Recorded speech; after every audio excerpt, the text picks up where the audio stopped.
Cuba korang bagi rate hari ni berapa per 10 saya punya baju. Saya jadi perempuan ayu hari ni. Suka tak? Korang lagi suka saya jadi garang ke jadi ayu? Mana lagi korang pilih?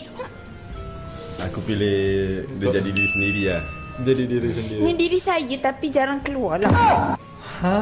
Kalau perlu je keluar. Ini diri dia sendiri. Bukan. Silap. Iya, betul. Salah. Ini bukan bukan diri Aisyah. Tak, saya tak garang. Saya garang ke? Korang, awak partner 6 bulan. Awak partner 2 bulan. Garang ke? Garang Oh, nampak dia tunjuk-tunjuk. Kau nampak kan? Dia tunjuk depan muka. Depan muka.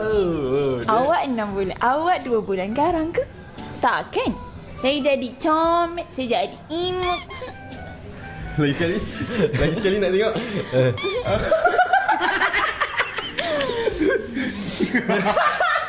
Okey. Kita bagi tahu lah apa yang lain. Okey, apa-apa. Okey, kau lah dulu bagi tahu yang lain. Okey, kalau aku. Okey, kalau selalu pakaian dia yang selalu gelap-gelap apa semua, selalu lighting apa semua. Tapi ni dia pakai dengan krim apa semua. Jadi nampak perbezaan lah. Personality saya suka tak macam ni? Saya cakap awak saya tak guna kau aku. Tak baik cakap kau aku. Cakaplah saya awak. Cakap saya awak. Guna saya awak tak Aku baik memang tau. aku kau. Saya awak. Saya awak nampak tau. Kena maki je lah. Okey, bagi saya aku orang sabar susah mau saya awak ni. Demi saya boleh kan? Ini skirt sampai leher ke apa ni? Kenapa?